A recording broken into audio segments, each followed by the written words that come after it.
Coming up very shortly, in fact, from the 17th of April to the 10th of May, Melbourne and Sydney, is the Fantastic Film Festival of Australia 2024. And it's my great pleasure to be speaking, as always, to the Artistic Director of Fantastic Film Festival of Australia, Hudson Sowada. Hudson, welcome to Movie Metropolis. G'day, Peter. Great to be back on the show. Good to talk to you. And I noticed this year you've got 24 premieres plus a new venue. Tell me about the developments in this year's festival.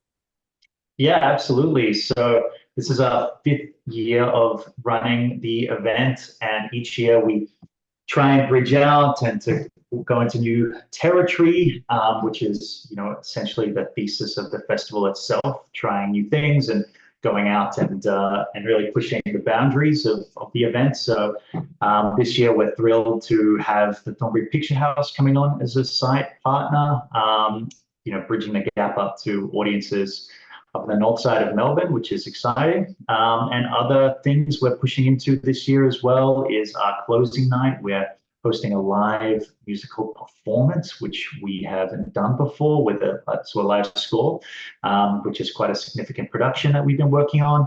So there are some examples of the new activities that we're pushing forwards with. So yeah, it's been really exciting to put this year together. Oh, well done on that. And you've mentioned closing night. I know Gaspar Noé's film Enter the Void, which is a terrific film, and you've got a restored version as your closing night film. Yeah, so it is the 15th anniversary of the film, and it is such a seminal piece of outsider. What's the word I like to use to describe it? It's like outlaw filmmaking. It really is people pushing the boundaries to the absolute extreme and seeing, what they can do with the medium. The film is all set from the first person and explores the bridge between life, death, and everything really in between. And it's such a sensorial, mind flame overload experience that we're thrilled to bring back to cinemas. And the music, and well, the interesting thing of the film, it's more of a sound experience. Like there's no clear musical cues like a traditional film. And the audio space was made in conjunction with some of the members, well, one of the members of Daft Punk. So it's got like quite a distinct French flair to it. But we're bringing a Sydney-based electronic music performer called Corinne to reimagine the stems and the experience auditory-wise in a live showcase of her work. So it really is going to be a unique experience at the cinema, and we're thrilled to be kind of bridging the gap between live experience and film and creating something really memorable and that you won't really capture elsewhere other than in a cinema. So yeah, thrilled about that screening. Sounds great. Sounds very exciting. And we should mention the Lido and the Ritz cinemas are the main venues, of course, apart from TPH for the Fantastic Film Festival. Now, the opening night film is called Sting, not to be confused with The Singer, but this is a new Australian film by Kia Roach Turner. That's right. So Kier is playing the local maverick. He's been making films for years now, making the Wormwood series, and this is his break into what is closer to a studio film. It's a large scale, old school monster movie, hit. I guess it's the monster is a very underseen creature in monster movies, spider. How often do you see a giant killer spider as the main monster? It's and in a way that is, presented in a mainstream horror experience. So yeah, we're thrilled to have his the premiere of his film playing as our opening night, and Kia will be in attendance for a Q&A at both Melbourne and Sydney. So yeah, it's going to be a really insightful moment, I guess, to talk to him about his journey as a filmmaker, but also just celebrate great genre Australian filmmakers. So yeah, could not have thought of a better way to kick off the festivities this Sounds year. good. Okay, excellent. And we should mention the concept of Fantastic Film Festival, of course, is about films that are pretty much out there, that are fantasy, horror, unusual, challenging. I mean, there's a whole range of ways of describing the films that you choose.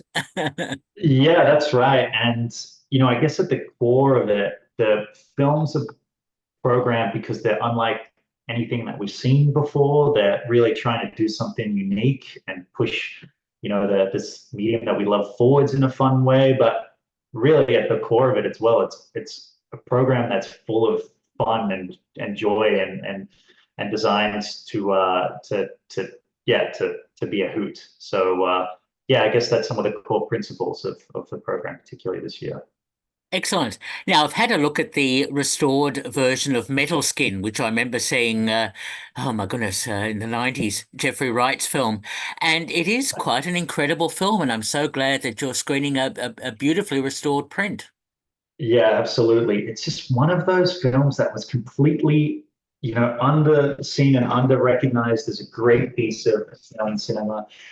Jeffrey's follow-up to Romper Stomper, starring teenage hunk Ben Mendelsohn, as him and his motley crew of street racers, drag racing around Alpona, and it just captures this stark 90s nihilism, but also it's just full of strange moments and real curveballs. There's like satanic love rituals.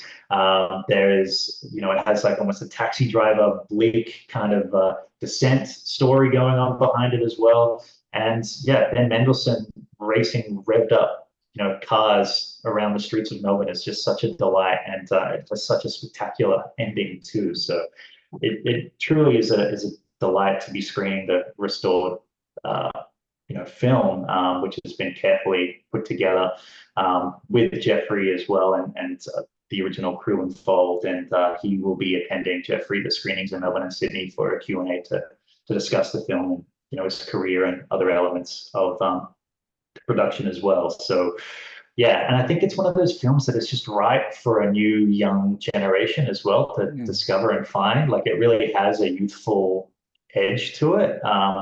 So I think it really is going to resonate.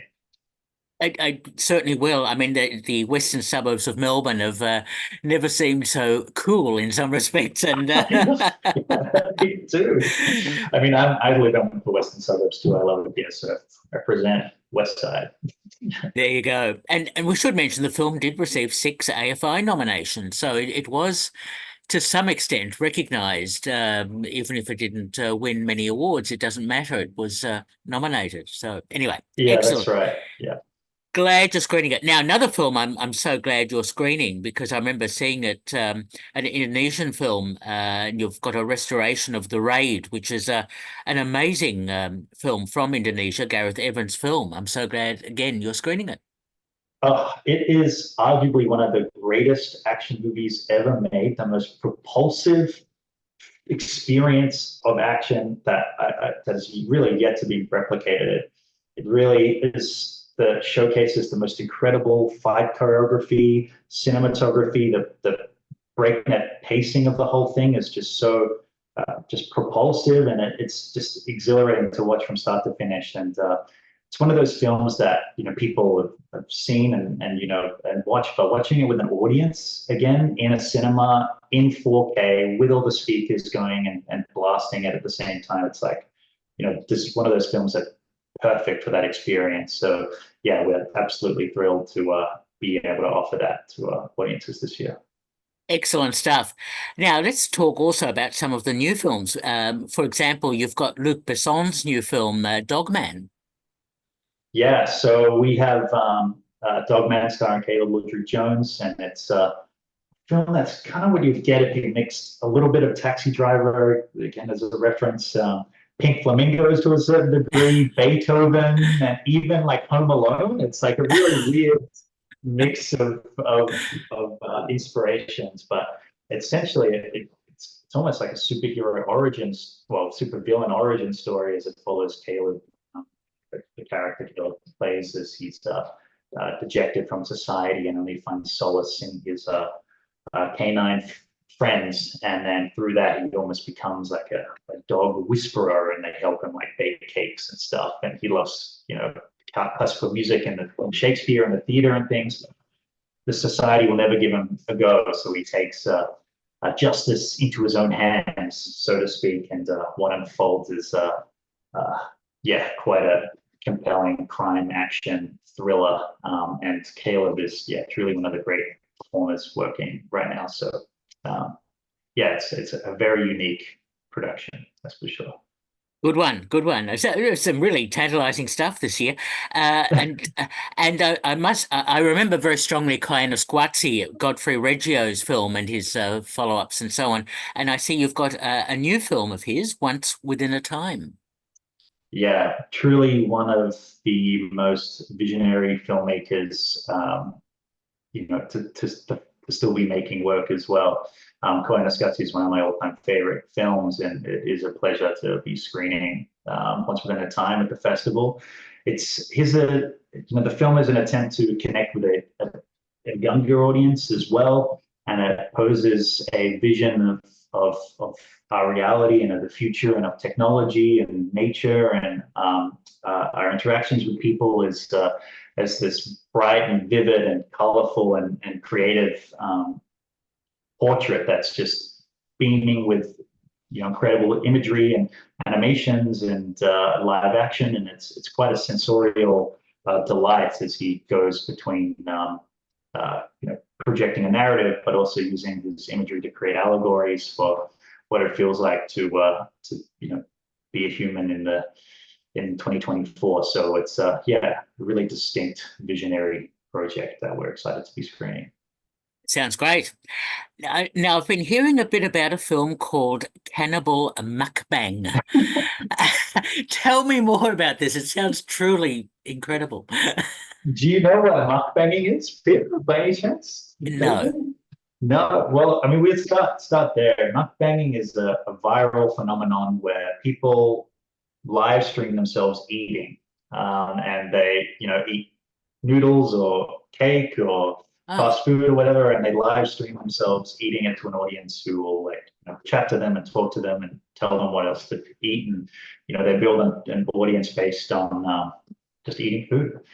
So, I mean, you can probably bridge the gap pretty quickly as to what's happening, in Cannibal Mukbang, where it's really a love story that follows two star-crossed lovers. One is a famous mukbanger, and the other is a bit of an awkward guy who's trying to find his place in the world. And soon it's revealed that this mukbanging person is bringing her own form of savage justice onto wrongdoers and bringing that into a live performance in creative and violent ways. The two of them kind of join an alliance and a relationship together and go on quite the journey together and of mukbanging and cannibalism. So yeah, it's quite a fun time. And Amy, the director, is attending screenings in Sydney as well. So yeah, just like really raw indie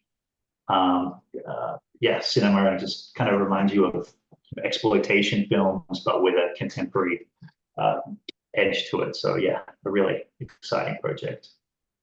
gives me a whole new meaning to eat the rich. But anyway. Yeah. Anyway, let's move on. Now, the French have been making some really interesting horror films over the last few years. I notice you've got a new one which sounds great, Vincent Must Die. Yeah, I mean, I'm a sucker for French horror. They've really been knocking it out of the park lately. We have quite a few French genre films. Vincent Must Die is such a unique one as well. It melds together a love story, almost a zombie film, and a body snatchers kind of narrative as well. And with this idea of just being in a socially driven corporate dystopia where Vincent goes to work one day, and then he realizes that if he makes eye contact with anybody else in the office or in the world, they will just stop at nothing to try and kill him until he escapes. So, he just makes, minding his own business, and then suddenly one of his colleagues stabs a pencil through his hand, and he just realizes that he has to live a life of isolation now, and all the I guess, situations that he gets himself in throughout this confusing curse, so to speak, that he's been cast upon. So, but it's got like a really great, it's not just a genre comedy kind of spoofy film. It's got a really lovely heart about finding relationships with people who, have, um, yeah, have their own issues that they're resolving, and it's really executed with such depth, emotionality, as well as just being a really fun, silly horror film too. So yeah, love Vincent Must Die. Okay, another highlight. I can see that. Now, I notice from America, you've got a few films. One produced by Steven Soderbergh called Divinity with Stephen Dorff, which sounds intriguing. Yeah, Divinity is it's almost like what would happen if you took an episode of like the original Lost in Space, that kind of tactile sci-fi retro futuristic look, but filled up full of the most amount of sex, violence, extravagance, and just, that kind of grimy, again, exploitation spirit, but, with that retro futurist aesthetic. And what you get is a truly signature visual experience, as it follows a dystopian world where they've created the elixir of life, essentially, and it, of course, will lead to the downfall of civilization and the people who are there trying to stop this drug from getting out. And yeah, it's paints a very bleak vision of our future, but looks beautiful. So yeah, a real red hot romp. Divinity is. Okay, again, sounds good. Now, notice you've got Nigeria's Oscar entry, Mami Water. Yeah, Mummy Water is a really beautiful project that screened at Sundance last year that we're thrilled to be able to screen at the festival. And it, has this, it's shot in beautiful black and white imagery, and it has a stunning kind of poetic journey that follows this this village that operates on very spiritual and traditional methods of running a civilization and community and medicine and education and things. But one of the members of the community gets sick and they're unable to fix it with their resources. So somebody from the community enlists the help of the closest town, and they come over, and through the process of connecting those two ways of life, rebellion starts to form, and this battle between spirituality and culture and faith crossover with science and technology and progress. Says Mummy Water is the water god that this community, I guess, yeah, that the community's water god. So yeah, it's put together as a really profound poetic experience. So yeah, I guess it really is a statement of what fantastic cinema to the program is. It doesn't have to be just violence and genre. It can also be poetic and beautiful and experimental, but just is something really fresh and vibrant at the same time. Okay, okay, very good. Now, notice another Indonesian film in the festival. Is it Monisma? Ria Rizaldi's film?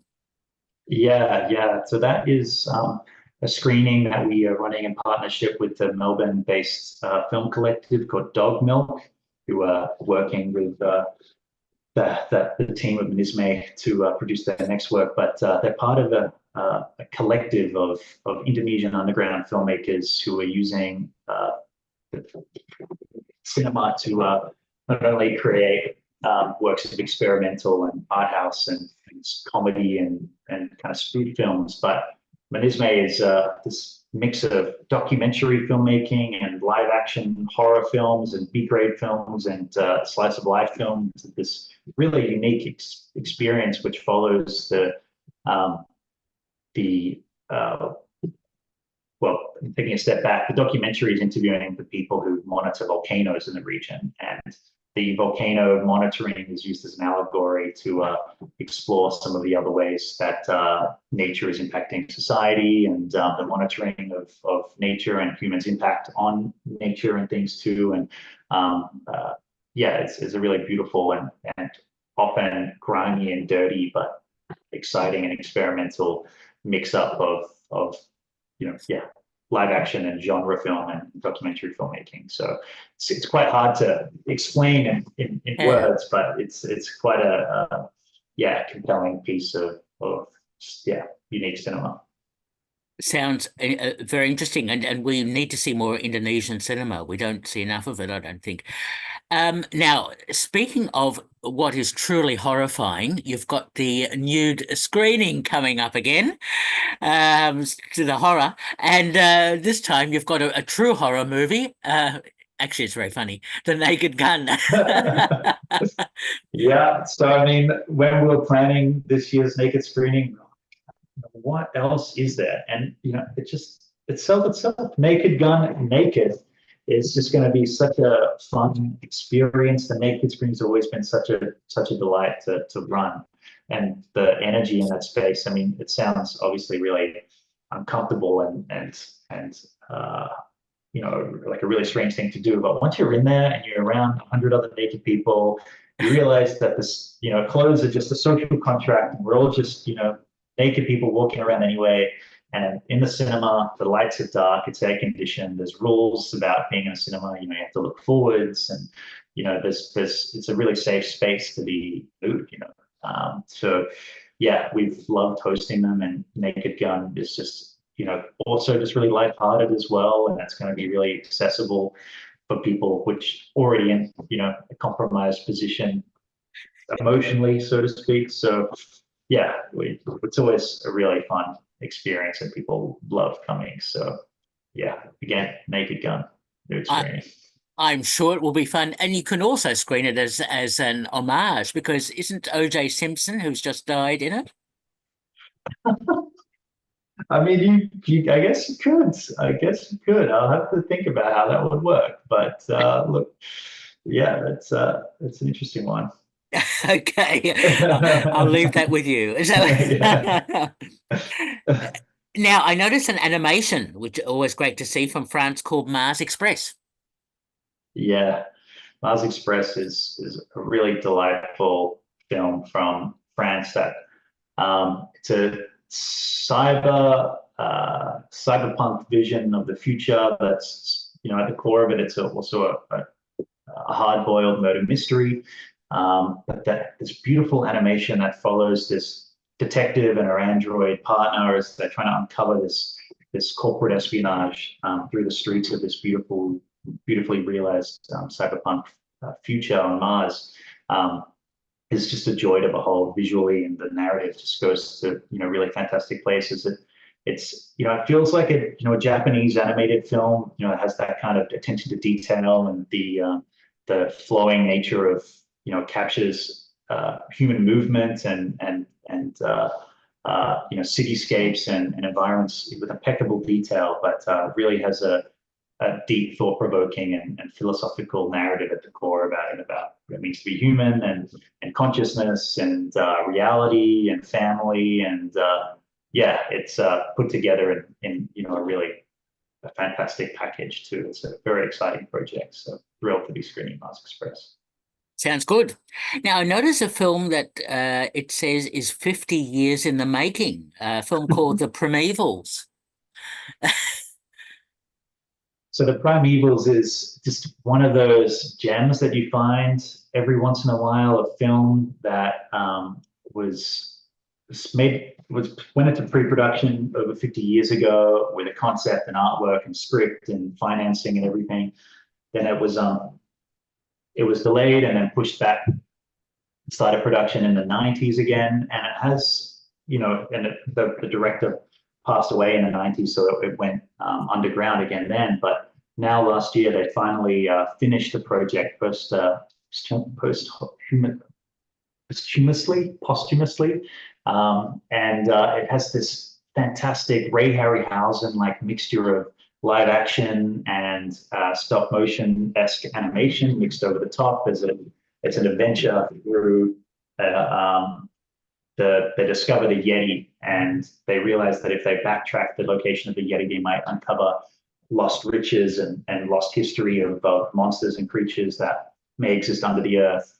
And through that journey, they discover more than just monsters. There's ancient civilizations under the ground that are not as hospitable as they would have liked. And they get kind of caught up in this escape of life and death against the creatures living on the ground. And, yeah, it's fun, it's goofy, but it also is this beautiful time capsule to a style of filmmaking that is lost to us now to a certain degree. So yeah, it really feels like you're going back into it a little bit, which is kind of fitting for the film with lots of yetis in it and mammoths and other ancient creatures. Excellent. Such a diversity of films, which is terrific to see. And I just wanted to mention one other, then I'll get you to mention of any others that you want to mention, Hudson. A vampire film, again from France, The Vaudelac, which looks very stylish. Yeah, the Vaudelac. It's got this. It's a French vampire film, and it's set in the 17th century. From off the top of my head, I think it's 17th century, but it follows a diplomat who goes to a little remote homestead and realizes that he the person he's wanting to speak to there is off doing some kind of ancient ritual. And when he returns, he comes back as the Vordelak, which is a vampire. And he's managing, the people at the farmstead and figuring out how to best deal with the situation with having a vampire lurking around. And the visual aesthetic is really reminiscent of genre film of the 70s and 60s, like the Giallo type Vaseline and stuff over the lens. It has like this beautiful kind of like glare to it and glisten to the production. And this really kind of ethereal quality to the whole project, but also kind of feeling perhaps a little bit like a Hammer horror film as well, like the vampire monster's like this big puppet vampire, but also really menacing and sinister as well. So yeah, it crosses a lot of different inspiration, but comes to be something quite singular and exciting. Okay, very good. Now, any particular films we haven't talked about so far, Hudson, you'd want to draw attention to? Yeah, one of my other favorites this year has come straight out of Sundance screening is Crazy House, starring Nick Frost and Alicia Silverstone. And it is a set up as like a Christian 90s sitcom for the first part of the movie. They're like, they're kids and they're doing, only Christian approved jokes and, running their life through the eyes of this warped vision of our reality. But soon cracks literally start to appear in their house as it starts to kind of crumble and fall apart, and malevolent kind of characters start to come in and destroy the plasterboard and rip up the pipes. And before long, the whole house is in complete violent chaos with, the people are smoking illicit drugs and, having unchristian approved sexual encounters, and violence is just spilling out through every corner of the house, and it all erupts into this chaotic finale against our Lord and Savior himself, who comes down to try and resolve the situation. So it toes the line really well between slapstick, over the top comedy to violent, extreme horror and satire as well. So it is a super fun production. So Crazy House is a favorite of mine as well. And the other one I'd really love to shout out is Last Stop to Yuma County. Ah, It's a film that it just feels like the early works of the Coen Bros. It feels like the early works of Tarantino. It has this really energetic propulsion to it, and the really super tight writing and production and performances. It all set in a diner. The diner's in this remote part of America, and the gas station's run out of gas. And uh, these people who have just robbed a bank arrive at the diner and realize that they're stuck there until the gas tank the petrol truck arrives so they can fill up their car again. So they have to take the diner hostage, and then people start walking into the diner, and some people know that they're held hostage, other people don't, and they're all trying to keep it all together as things start to slowly spiral out of control, and you realize how different characters are connected, and obviously it's going to end in extreme bloodbath, but all the while building up to it is it's just full of this fantastic tension and yeah, fantastic writing and performances too. So yeah, it's just really, really exciting project from a new filmmaker too. So that's certainly one that I'd suggest people keep on the radar. Last up to Yuma County. Excellent. An interesting range of films. It's such a diverse programming, and as always, you really select some out there films, which is fantastic. Which is well, it's called Fantastic Film Festival of Australia. So, so Hudson, what's the best way for people to book tickets, to get programs, all that sort of thing?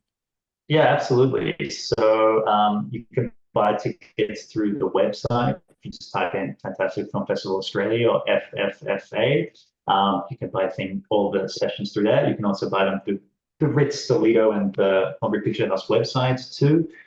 We have passes available and things too to get some good value across your sessions. But we're also super active across social media, particularly Letterboxd. We love interacting with people on Letterboxd and Instagram and Facebook and things too. So, and yeah, we run screenings throughout the year beyond the festival dates too. So, love to stay in the loop with anybody who is going to come down. Excellent stuff. I plan to be there at opening night in Melbourne, so I'll catch up with you again there. But okay, so Richard, Hudson, just before we, I've had my own Freudian slip there. Pardon me. Uh, You Hudson, got this. Yeah. I think I'm being possessed. I'm not sure. But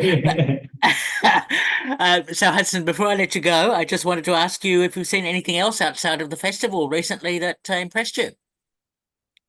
Oh yeah, absolutely. So one of the best things I've seen recently is Late Night with the Devil, the new Aussie horror film that's hit cinemas yesterday. Really is exactly what I love to see in genre film. It's horrifying, but also really trying to do something new. It's all set in the 70s talk show where they try to summon Satan live on air, and it feels like you're watching a train come off the rails as the show really starts to spiral out of control. And it's hilarious, it's terrifying, and has a really unique take on the genre. So absolutely loved Late Night with the Devil. And the other one I'd love to suggest is Bird Eater, a really fantastic millennial reimagining of Wake and Fright, which is coming to cinemas later on in the year as well. So Bird Eater is, again, from really youthful young filmmakers trying to summarize what it means to be a young Australian and the horror that can come with that sometimes. So yeah, Bird Eater and Late Night, definitely my picks. Okay, I'll certainly look out for the latter, and I certainly enjoyed Late Night with the Devil. It's the Don Lane show revisited, and wonderful, wonderful version of it. Yeah, and it's going really well. It's super exciting. It's Yeah, it's really exploded in the US, and it's really cements Australia as a key voice in genre film, which is yeah, exciting. absolutely right. Shot in Melbourne, of course, at the Dockland studio. So yeah, So no, excellent stuff. We've been speaking to Hudson Sowada, who is the artistic director of the Fantastic Film Festival of Australia 2024. Lots of interesting films to see. Highly recommend the program. And Hudson, as always, thank you so much for talking with me. Peter, thanks for having me as always. I'll see you at opening night. Absolutely. All the best. Bye bye.